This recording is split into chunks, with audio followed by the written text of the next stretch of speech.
Hello friends, welcome to discover study with Preeti Bora. दोस्तों, आप सभी को पता है कि मैं आपको ये जो 2023 का एग्ज़ाम आ रहा है उसके लिए पूरा रिवाइज कर रही हूँ हर एक चीज़, जिसके लिए मैं आपको रोज़ 8 बजे लाइव सेशन में आके रिवाइज कराती हूँ, यूनिट वाइज रिविजन करा रही हूँ। और ये वाला जो हमारी सीरीज़ है ये रोज़ सुबह 8 बजे आती है आपकी बुक्स एंड ऑथर, और जितने भी इंपॉर्टेंट मुझे फैक्चुअल डेटा लगता है जो कि आपके एग्ज़ाम में बार बार रिपीट होता है एंड बार बार उससे क्वेश्चन आते हैं, आपके बहुत ज़्यादा चांसेस है कि इसमें आप स्कोर कर ले, वो सारी चीज़ें मैं आपको इस सीरीज़ के माध्यम से करा रही हूँ। ये है अब इसका सेकंड पार्ट। इससे पहला जो फर्स्ट पार्ट था उसमें मैंने कंपैरेटिव पॉलिटिक्स यानी कि तुलनात्मक राजनीति की बुक्स एंड ऑथर्स बताई थी, इंपॉर्टेंट 15 बुक्स। एंड उसमें मैंने पिछले जब सीरीज़ ख़त्म हुई थी, जब सेशन ख़त्म हुआ था, तो मैंने 3 क्वेश्चन भी पूछे थे, तो उसके आंसर भी मैं इसी वीडियो में दूंगी। फर्स्ट ऑफ ऑल इस चैनल को सब्सक्राइब कर लो अगर आपको नहीं पता तो। एंड सैटरडे आपका लाइव टेस्ट होता है एंड इस चैनल पे बहुत सारा पॉलिटिकल साइंस का कंटेंट है, जैसे कि वन लाइनर के फॉर्म में आप पूरी पॉलिटिकल साइंस की रिवीजन कर सकते हैं मेरी वन लाइनर सीरीज़ के द्वारा। उसके साथ साथ जब भी एग्जाम आता है तो मैं 500 मोस्ट एक्सपेक्टेड एमसीक्यूज की एक सीरीज़ डेफिनेटली कराती हूँ, ठीक है। सो उसमें मैंने एक बार इस साल भी करा रखे, पिछले साल भी करा रखे, तो 100 क्वेश्चन शॉर्ट आपके पास आ जाते हैं। PYQ भी एनालिसिस भी 2015 से 22 तक की करा रखी है। एक बार ये रिवीजन करा लूँ तो 2023 फरवरी का पेपर भी मैं आपको करा दूंगी। सो चलिए सीरीज को स्टार्ट करते हैं। लाइक कर लीजिएगा, कमेंट में जो भी मैं क्वेश्चन पूछती हूँ जरूर पार्टिसिपेट कीजिए, सो दैट मुझे पता हो कि आप लोगों ने टास्क कर लिया। इनफैक्ट अगर आपको आंसर नहीं आते तो आप ये लिख सकते हैं कि मैम हमारा टास्क हो गया है, बस, ठीक है, सिर्फ इतना कर सकते हैं। सो पार्ट 2 में मैं यूनिट नंबर 5 इंटरनेशनल रिलेशन अंतर्राष्ट्रीय संबंध से बात करना चाहूंगी। वीडियो स्टार्ट करने से पहले एक नया पैटर्न है यूजीसी का, वो मैं आपको समझाना चाहूंगी कि पहले आपका बुक्स में आपसे ऑथर पूछे जाते थे, बुक्स एंड ऑथर पूछे जाते थे, या ईयर ऑफ पब्लिशिंग पूछा जाता था।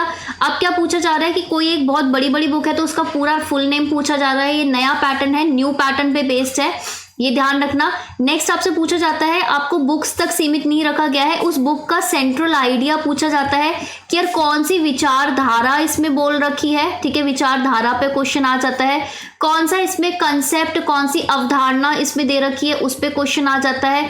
कौन सा सिद्धांत इसमें दे रखा है, ये बात आ जाती है, ठीक है, कि कौन सी विचारधारा, कौन से कॉन्सेप्ट इसमें आए बुक में, ये सेंट्रल आइडिया आपसे पूछा जाता है। अगर कोई बुक ऐसी है जिसमें एक पर्टिकुलर कंट्री पे शोध किया गया है, पर्टिकुलर कंट्री पे आपकी रिसर्च की गई है, तो उन कंट्रीज के नेम्स आ जाते हैं, जैसे कि आपका कंपैरेटिव पॉलिटिक्स में सिविक कल्चर है, इलीट्स एंड पॉलिटिकल सिस्टम, इस तरीके से काफी सारी बुक्स हैं जिसमें कंट्रीज स्पेसिफिक कर रखा है, तो वो पूछा जाता है। देन आपका बुक्स को पूछा जाता है कि बुक्स कौन सी अप्रोच यानी कि कौन से उपागम को सपोर्ट करती है, ठीक है, ये वाला क्वेश्चन आपका नया, ये सारा आपका न्यू पैटर्न है। ये न्यू पैटर्न में इस तरीके से क्वेश्चन पूछे जा रहे हैं। क्यों पूछे जा रहे हैं? बिकॉज कंपटीशन बहुत ही हाई हो गया है एंड वो ये देखना चाहते हैं। आप क्या करते हो ना, आप बिल्कुल जनरल पढ़ते हो, अब वो नहीं करना है। आपको क्या करना है कि मोस्ट इंपॉर्टेंट जो हाई वेटेज वाली यूनिट होती है उसमें आपको स्पेसिफिक थोड़ा डीप में पढ़ना पड़ेगा, अदरवाइज आपका JRF नहीं हो पाएगा। It's very sad but that is the reality. कुछ बच्चे हैं जो ये बोल रहे हैं कि मैम हिंदी में भी ट्रांसलेट करके बताया करो, तो बुक्स का नाम हो गया, ईयर हो गया और ऑथर हो गया, वो इंग्लिश और हिंदी दोनों में ही सेम रहता है। आपको पता है कि मैं जितनी भी सीरीज निकालती हूँ उसमें इंग्लिश हिंदी दोनों में करती हूँ, बट बुक्स को आप एक ही लैंग्वेज में करो तो आपके लिए बहुत ही बेस्ट रहेगा। क्योंकि गूगल ट्रांसलेट क्या करता है ना, गूगल ट्रांसलेट आपकी बुक की ट्रांसलेशन कर देता है, जो कि मैं नहीं चाहती। तो कल मैंने एक क्वेश्चन दिया था आपको कि how Europe under developed Africa, ये एक बुक है। सो ये बुक किसकी है? ये वॉल्टर रॉटनी की है, ठीक है। क्वेश्चन नंबर फर्स्ट का आंसर ये है। इसवी सीरीज में लास्ट तक बने रही है क्योंकि मैं 3 क्वेश्चन और दूंगी। देन एक क्वेश्चन था कि द शॉक डॉक्ट्रिन, ठीक है, the rise of disaster capitalism, ये किसकी बुक है? ये बुक है न्योमी क्लाइन की बुक है।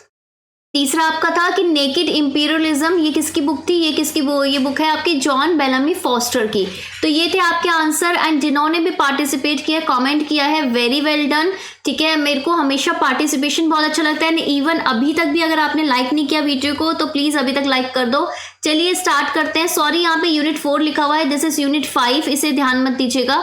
पहला है आपका हमारी बुक नंबर फर्स्ट। आज की इस पूरी बुक सीरीज में आपकी सारी जो अप्रोचेस है ना, उपागम है इंटरनेशनल रिलेशन के, वो मैं कवर करा दूंगी। तो द ग्रेट इल्यूजन 1909 की बुक है। किसके द्वारा लिखी गई है? ये बुक है आपकी नॉर्मन एल्जन के द्वारा। ठीक है, अब इस बुक में क्या है ये मैं बता देती हूँ। तो इल्यूजन का मतलब होता है कि भाई इल्यूजन हो रहा है, आपको भ्रम हो रहा है। ठीक है, सो ये बात करते हैं कि ये आपका भ्रम है कि वॉर में कोई जीतता है। ये बोलते हैं वॉर यानी कि जो युद्ध है उसमें ना तो कोई विनिंग साइड है, ना तो कोई जीतता है, ना तो कोई लूज होता है। इसमें बोलते हैं कि दोनों साइड का नुकसान ही होता है। अगर आप जीत भी रहे हो तो आपको इतने सारे रिसोर्सेस, आपका इतने सारे लॉस डेफिनेटली होगा, आपको बहुत सारा इन्वेस्ट करना पड़ेगा।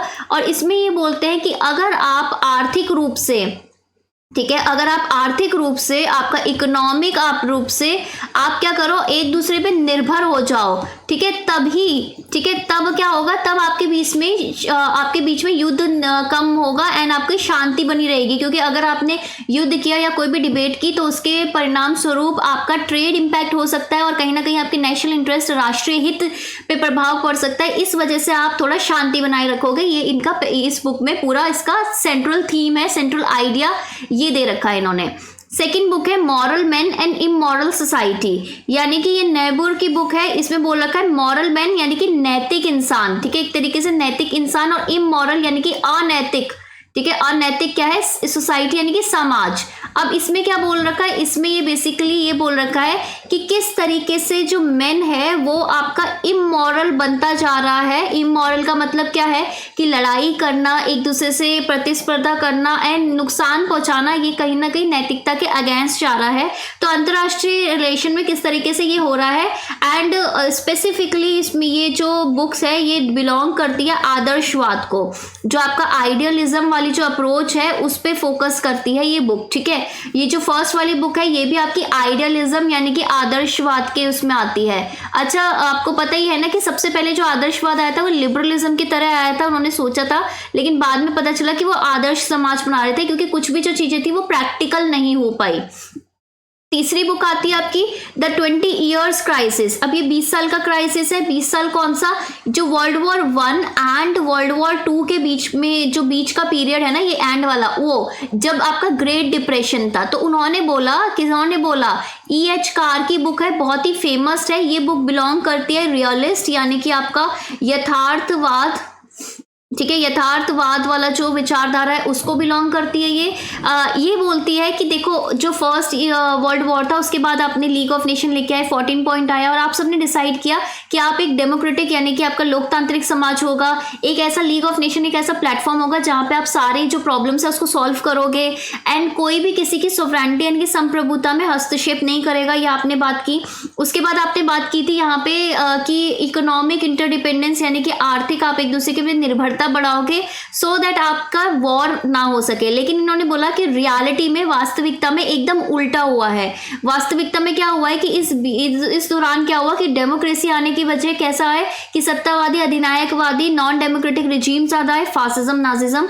इकोनॉमिक आपकी एक दूसरे पे डिपेंड होने की वजह, ओपन होने की वजह क्लोज्ड सिस्टम आया because of great depression. And जो भी आपने सोचा था कि लीग ऑफ नेशन एक सक्सेस होगा, वहां पे मोस्टली लोगों ने उससे बाहर निकलना शुरू कर दिया। दैट इज वाई इन्होंने बोला कि जो पीच का टाइम है इसमें आपको रियलिस्ट देखता है। इसमें आपको पता चलता है कि जो आपके आइडियल आदर्शवाद पे आपने जो भी समाज की कल्पना की थी वो सही नहीं है। जो समाज है वो रियलिस्ट यानी कि यथार्थवादी टेंडेंसी पे चलता है, जिसका सार क्या है? जिसका सार यह है कि ह्यूमन नेचर जैसे उसे चलाएगा अपने राष्ट्रीय हित के हिसाब से वैसा वो चलेगा। ठीक है, नेक्स्ट बुक आती है आपके पास book number 4, politics among nation the struggle for power and peace, 1948 की है, हैंसचे मॉर्गेनथाउ की है। ठीक है, सो ये बुक के बाद में अगर मैं बात करूं तो इस बुक का फुल नेम आपसे पूछा गया है। ठीक है, फुल नेम आपसे PYQ में आया हुआ है। इस बुक का ईयर आपसे पूछा गया है। इस बुक का सार क्या है, इसका सेंट्रल आइडिया है, ये मैं बता देती हूँ। देखो आप सभी को पता है हैंसचे मॉर्गेनथाउ क्या है? रियलिस्ट हैं। तो कैसे रियलिस्ट यानी कि यथार्थवादी, लेकिन कौन से? क्लासिकल यानी कि पारंपरिक। इन्होंने क्या किया? इन्होंने दिए 6 प्रिंसिपल्स। ठीक है, 6 प्रिंसिपल्स दिए थे इन्होंने यथार्थवाद के, और इन्होंने ये सिद्धांत दिया था कि जो ह्यूमन नेचर है ना, आपका ह्यूमन नेचर ये आपका बेसिकली सार है, ठीक है। इसके बेसिस पे आपकी सारी पॉलिटिक्स होती है। जो पॉलिटिक्स अमंग नेशन है, एक ये स्ट्रगल है, ठीक है। स्ट्रगल है आपका, पॉलिटिक्स क्या है, स्ट्रगल है आपका पावर के लिए, शक्ति के लिए। बिकॉज जितनी शक्ति आपके पास आएगी उतना प्रभाव डाल सकते हो, उतना लोगों से अपनी बात मनवा सकते हो, एंड उतना आपका पीस भी सिक्योर होता है डेफिनेटली। क्योंकि अगर आप स्ट्रांग हो तो कोई आपके खिलाफ कुछ बोलेगा नहीं। तो इसलिए इन्होंने इस बुक में बात की है ह्यूमन नेचर की, इन्होंने बात की है इस बुक में नेशनल इंटरेस्ट की, कि जो लोग होते हैं, ह्यूमन नेचर होते हैं, वो क्या होता है, वो बहुत ही मतलबी है, ठीक है। सो वो अपने मतलब से चलता है। इसलिए जो आपके स्टेट की जो पॉलिसीज हैं, सब कुछ डिसीजन है, फॉरेन पॉलिसी डिसीजन जो कुछ भी लिया जाता है वो सब ह्यूमन ही लेते हैं, क्योंकि गवर्नमेंट में कहीं ना कहीं जो सरकार चला रहे हैं वो लोग ही हैं। तो इसलिए नेशनल इंटरेस्ट इंपॉर्टेंट हो जाते हैं। और हमेशा ना नेशनल इंटरेस्ट के बेसिस में कॉन्फ्लिक्ट यानी कि विरोधाभास हमेशा आपको देखने को मिला है, ठीक है। ये इन्होंने बात की थी। देन इन्होंने बात की थी कि ठीक है कॉन्फ्लिक्ट है। देन इन्होंने बोला था कि कोई यूनिवर्सल मोरालिटी तो है नहीं, यानी कि नैतिकता सबके लिए वेरी करती है, हर एक नेशन की सेम हो, अलग अलग हो सकती है, बट पूरा इंटरनेशनली कोई सेम मॉरल प्रिंसिपल्स तो है नहीं। तो दैट इज वाई हमें ये भी नहीं पता कि कौन सी चीज़ सही है कि नहीं है, लेकिन हाँ इतना पता है कि आप कॉन्फ्लिक्ट में ज़रूर रहोगे।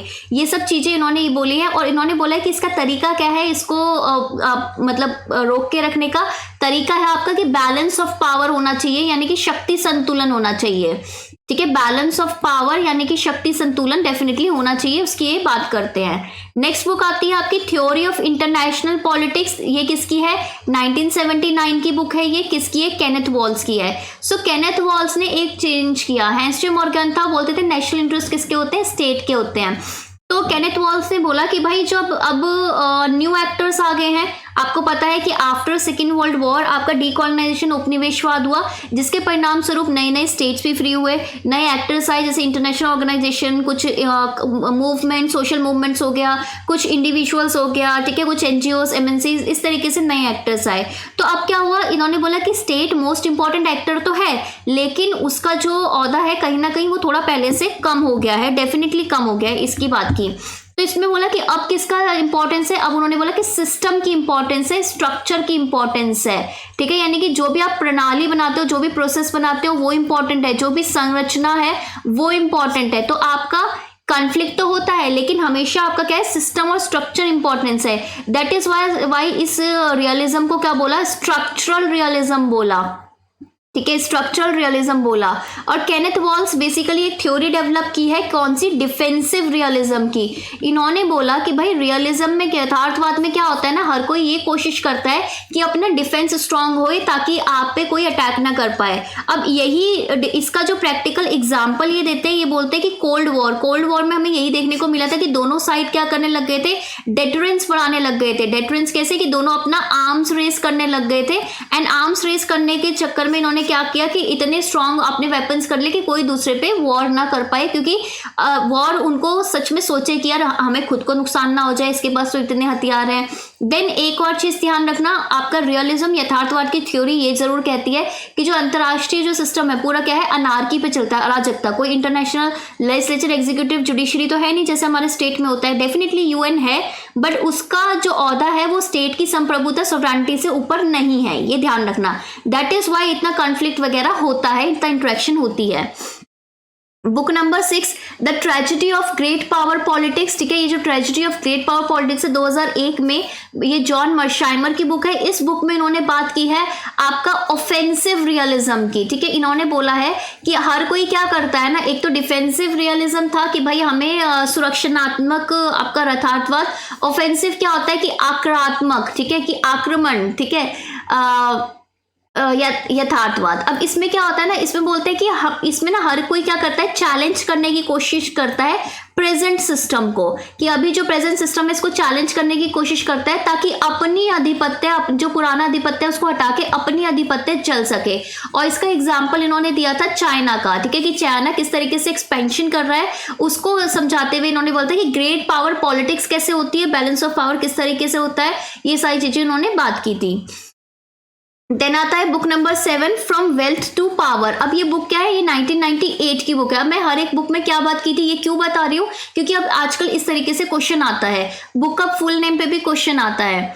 From wealth to political power, ये जो आपका बुक है 1998 की, ये फरीद ज़कारिया से संबंधित है। अब इस बुक में क्या बोल रखा है, इस बुक में बोल रखा है कि देखो हमें पता है कि हर एक सिस्टम में कुछ ना कुछ यूनिट्स होती है, ठीक है। अब ये यूनिट आपकी स्टेट्स भी हो सकती है, तो ये जितनी भी ऑल यूनिट्स हैं, ठीक है, ऑल यूनिट्स आपकी सिमिलर तो हो नहीं सकती ना, सबका क्या है, अलग अलग है। देखो हर एक स्टेट का साइज अलग है, कोई कॉन्टिनेंट वाली है, कोई लैंड लॉक्ड है, कोई समुद्री है, कोई आइलैंड मतलब कोस्टल कंट्रीज है, कोई आपकी आइलैंड नेशन है, कोई डेजर्ट है, तो अलग अलग स्टेट है। ये तो मैंने सिर्फ ज्योग्राफी के हिसाब से बताया, बट वैसे सबके पॉलिटिकल सिस्टम, सबका हर चीज अलग है, हर एक यूनिट अलग है, हर एक सिस्टम अलग है, हर एक इंस्टीट्यूशन अलग है, तो हर एक इंस्टीट्यूशन अपने हिसाब से काम करता है, दैट इज। और ये वाला जो बुक है ये भी आपका रियलिज्म के अंदर आएगा, ठीक है ना। नेक्स्ट आ जाता है book number 8, the follies of globalization, 2000 में लिखी गई थी जस्टिन रोजनबर्ग ने। तो फॉलीज ऑफ ग्लोबलाइजेशन थ्योरी दी थी इन्होंने बोला था कि जब से आपका वैश्वीकरण हुआ है, आपका ग्लोबलाइजेशन हुआ है, तब से आपका क्या हो गया है, हम हर चीज से चैलेंज करने लग गए हैं, ठीक है। सो उन्होंने बोला ग्लोबलाइजेशन के परिणाम स्वरूप कहीं ना कहीं आपका न्यू वर्ल्ड निकल के आया है। तो जब न्यू वर्ल्ड निकल के आया तो जो पुराना थिंकर्स है, पुरानी थ्योरीज है, उन सबको चैलेंज करता है ये वाला पर्टिकुलर बुक, और ये बोलता है कि यार हमारा पोस्ट आपका इंटरनेशनल ग्लोबल ऑर्डर होना चाहिए, ठीक है। आपका इंटरनेशनल जो भी ग्लोबल आपका ये जो नया सिस्टम है, इसके बाद भी कोई एक नया ऑर्डर आना चाहिए, उसकी ये डिमांड करता है, ठीक है, ये वाली पर्टिकुलर बुक। देन आता है book number 9, beyond realism and Marxism, ठीक है। आपको पता है अंतरराष्ट्रीय संबंध को देखने के अलग अलग तरीके, अलग अलग उपागम, अलग अलग अप्रोचेस हो सकती हैं, जिसमें से एक है आपकी क्रिटिकल अप्रोच। क्रिटिकल अप्रोच क्या करती है, क्रिटिकल आपका मतलब होता है कि आप क्या करते हो, आलोचना करना। तो बेसिकली ये क्या करती है, जितनी भी आपकी ट्रेडिशनल अप्रोच है, यानी कि पारंपरिक अप्रोच जो भी है, उसको क्या करती है, उसको क्रिटिसाइज करती है। अब मैं क्रिटिकल अप्रोच ट्रेडिशनल कौन सी है, जैसे कि आपकी आइडियलिज्म, आदर्शवाद, आपका लिबरलिज्म, आपका उदारवाद, और आपका रियलिज्म, आपका यथार्थवाद, ठीक है। इन तीनों को क्या करती है, इन तीनों को क्रिटिसाइज करती है, क्योंकि हमेशा नहीं हो सकता कि नेशंस आपस में सिर्फ आदर्श मानदंडों में चल रहे हैं, या फिर कॉपरेट कर रहे हैं लिबरलिज्म के हिसाब से, यानी कि सहयोग दे रहे हैं, या फिर एक दूसरे से हमेशा कॉन्फ्लिक्ट कर रहे हैं। नहीं, ये सिचुएशन टू सिचुएशन चेंज होते रहते हैं, तो तुम एक कैटेगरी में फिक्स नहीं कर सकते। तो इस बुक में क्या बोल रखा था, इन्होंने बोला था कि जो न्यू मार्क्सिस्ट, ठीक है, न्यू आपकी जो मार्क्सिस्ट अप्रोच है इंटरनेशनल रिलेशन की, कि किस तरीके से इकोनॉमिक बेसिस पे आपका डेवलपिंग एंड अंडर डेवलप वगैरह सिस्टम आता है, या फिर किस तरीके से इकोनॉमिक बेसिस पे आपका चीजें डिसाइड हो रही है, आपके आपस में रिलेशंस हो रहे हैं, उस सब पे बात कर रखी है। एंड ये बुक है 1990 एंड्रू लिंकलेटर की। देन बुक नंबर 10 का नाम है production, power and world order, कि किस तरीके से ये है रॉबर्ट डब्ल्यू कॉक्स, ठीक है, वॉरबर्टन कॉक्स 1987 की है।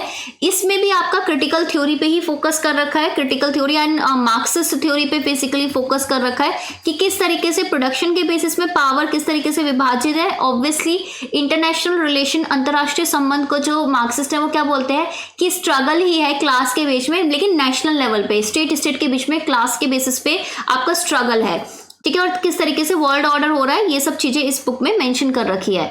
देन बुक नंबर 11 है पावर एंड इंटरडिपेंडेंस, 1977 की बुक है, बाय जोसेफ एस ने एंड रॉबर्ट ओ क्योहा ने। सो आप सभी को पता है लिबरलिज्म एक विचारधारा है, उदारवाद, जो क्या बात करता है कि हम आपस में क्या करेंगे, सहयोग करेंगे। क्यों सहयोग करेंगे, क्योंकि हमारी आपस में इंटरडिपेंडेंस, ठीक है, आपका कॉम्प्लेक्स इंटरडिपेंडेंस की अवधारणा इन्होंने दे रखी है, कॉम्प्लेक्स इंटरडिपेंडेंस। अगर आपने अभी तक भी चैनल को सब्सक्राइब नहीं किया, वीडियो को लाइक नहीं किया, तो भाई बहुत शर्म की बात है। इतना अच्छा कंटेंट आपको कहीं नहीं मिलेगा डेफिनेटली, और इतना फ्री में सारा कंटेंट नहीं मिलेगा। रोज 8 बजे भी आप देखोगे ना वाला कंटेंट, तो आप देखते रह जाओगे। सो इसमें बोल रखा है कि कॉम्प्लेक्स इंटरडिपेंडेंस है, जैसे कि आपका क्या होता है कि अगर एक मतलब कैरम देख लो, तो कैरम में क्या होता है, अगर एक आप स्ट्राइकर से बीच वाले सारी गीटियों को मारते हो तो सब इधर उधर जाती है ना, तो इसी तरीके से कोई भी इवेंट होता है उसका प्रभाव सारे देशों में कहीं ना कहीं पड़ता है। क्यों, क्योंकि वैश्वीकरण इतना ज्यादा हो गया, हमारी आपस में इतनी सारी निर्भरता हो गई है कि हम बहुत ज्यादा इम्पैक्ट, प्रभाव डाल देते हैं दूसरे को, हमें पता भी नहीं चलता। यही बुक में लिखा हुआ है, जोसेफ एस ने एंड रॉबर्ट ओ क्योहान ने, और इन्होंने बोला था कि जितना इंटरडिपेंडेंस बढ़ती है उतना आपका कॉपरेशन बढ़ता है, क्योंकि आप वॉर वगैरह नहीं करोगे, आप पीस का रास्ता जरूर चुनोगे, क्योंकि आप अपनी इकोनॉमिक डेवलपमेंट, आपका आर्थिक विकास को हैम्पर नहीं कर सकते, ठीक है ना। नेक्स्ट आती है book social theory of international politics. ये है अलेक्जेंडर वेंड की बुक है 1999 की। सो अलेक्जेंडर वेंड ने डेफिनेटली ये बोला है कि आपका जो अंतर्राष्ट्रीय सिस्टम है वो आपका अराजकता पे बेस्ड है, एंड इसमें इन्होंने बोला है कि एक नया सिस्टम, क्योंकि नए एक्टर है, नए प्रोसेसेस है, नई तरीके की इंटरेक्शन है, और ये इंटरेक्शन कैसे निकल के आती है, सोशलिज्म, ठीक है, सोशली कंस्ट्रक्ट होती है, ठीक है, सोशली आपकी समाज में बनती है, ठीक है, आपका समाज में कंस्ट्रक्ट होती है। तो इन्होंने सोशल थ्योरी दी है, किसकी, सोशल कंस्ट्रक्टिविज्म की। तो ये बुक में इन्होंने मेंशन कर रखा है कि अनार्की से स्टेट क्या होता है, किस तरीके से सोसाइटी आपको नई इंटरेक्शन को जन्म देती है। Next book number 13, the world of our making, 1989 की बुक है। अब ये बुक निकोलस ऑनफ ने दिया है। ये बुक इंपॉर्टेंट क्यों है, क्योंकि जो टर्म है ना, आपका टर्म होता है ना कंस्ट्रक्टिविज्म, ठीक है, ये जो रचनात्मकवाद, ठीक है, तो ये जो टर्म है ये संरचना, ठीक है, तो ये बेसिकली आपका,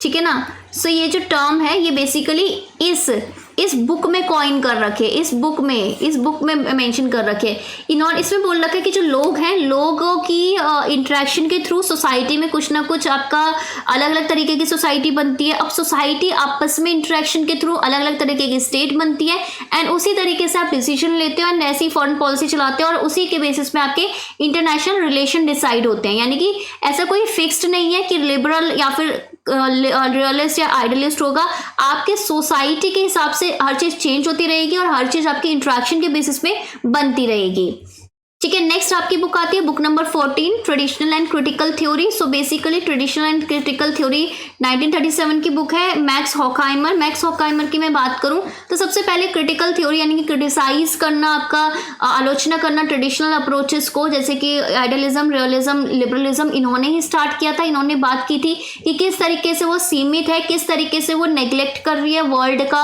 या फिर जो भी नई डेवलपमेंट है, आपके नए जो डीकोलोनाइज्ड आपके नेशंस हैं या फिर आपके नए नए इंट्रैक्शंस हैं, उन सबको किस तरीके से इग्नोर कर रही है और हमेशा एक ही अपने स्टैंड में रह रही है, उस चीज को क्रिटिसाइज किया था। Next Minima Moralia. अब इस बुक का पूरा नाम पूछा जा सकता है, रिफ्लेक्शन फ्रॉम डैमेज्ड लाइफ, 1951 की ये बुक है, थियोडोर अडोर्नो ने लिख रखी है ये।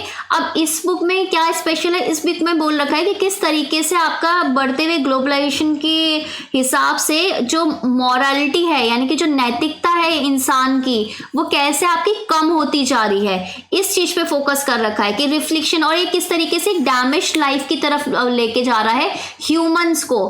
कब, क्यों, क्योंकि आपका ग्लोबलाइज्ड वर्ल्ड में, ठीक है, ग्लोबलाइज्ड वर्ल्ड में, क्योंकि हर तो आपका मिक्सिंग हो रहा है, आपका जो कल्चर वगैरह सब कुछ है वो मिक्स हो रहा है, यानी कि कोई प्योर फॉर्म में नहीं है। तो इस तरीके से इन्होंने इस बुक में ये चीज का मेंशन है। तो अभी तक आपने जो 15 बुक देखी उसमें आपने क्या देखा कि कौन सी बुक है, उनका पूरा नाम, उनका ईयर, उनका ऑथर और उनका सेंट्रल आइडिया क्या है, और वो कौन सी आपकी विचारधारा से संबंधित है। अब इससे बाहर क्वेश्चन नहीं आ सकता। अब आपको क्या करना है, वीडियो को लाइक करना है, चैनल को सब्सक्राइब करना है और कमेंट में मुझे बताना कि आपने ये काम कर लिया कि नहीं कर लिया, और इस क्वेश्चंस के आंसर देने हैं। अब 3 बुक है जो मैं कल के लिए आपको दूंगी। फर्स्ट है आपका द डायलेक्टिक ऑफ एनलाइटनमेंट, ये किसने लिखी है और कौन से ईयर में लिखी है, आप मुझे बताएंगे इसका ऑथर, ठीक है, इसका ईयर ऑफ पब्लिशिंग और इसका सेंट्रल आइडिया, और क्या बताओगे मुझे, अगर इन बुक का कोई फुल नेम है तो वो मुझे बताओगे, ठीक है। सब लोगों को कमेंट जरूर करना है, लाइक जरूर कर दीजिएगा, क्योंकि आप चैनल देखो वीडियो देख रहे हो, लाइक करना बनता है। कमेंट मुझे जरूर कीजिएगा, अगर आपको आंसर नहीं आता तभी भी टास्क डन करके कमेंट कीजिएगा। वन डायमेंशनल मैन, ये सेकंड बुक, एंड तीसरी book towards a rational society, ठीक है। ये 3 बुक है, इसका आंसर मुझे दीजिएगा, इसका आंसर मैं आपको कल दूंगी, ठीक है।